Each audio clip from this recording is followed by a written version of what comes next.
হিন্দু যুৱকে ইছলাম ধৰ্ম গ্ৰহণ কৰাৰ পিছতে এটি বিশেষ দৃশ্য দেখিবলৈ পোৱা গ'ল।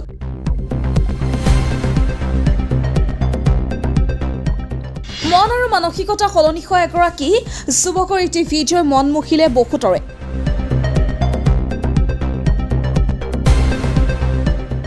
নিয়ত আছিল খাটি ক্ৰুটি আছিল, কিন্তু মন আছিল পবিত্ৰ। এক অদ্ভুত আৰু অন্তৰৰ গভীৰতালৈ স্পৰ্শ কৰা এটি ঘটনা ঘটিছে।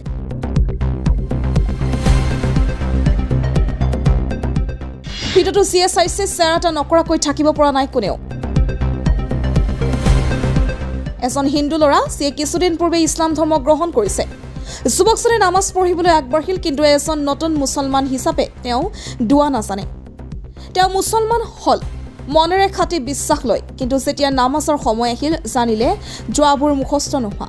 তেওঁ হেঁপাহেৰে নিজৰ ফোনটো উলিয়াই গুগল খুলি দুৱা চালে আৰু নামাজ পঢ়িলে।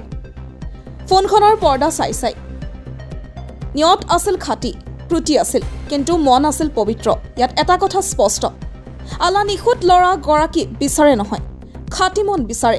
আজি সেয়েহে এই ল'ৰাজনৰ নামাজটো এক নিখুঁত হৃদয়ৰ প্ৰাৰ্থনা হৈ পৰিল।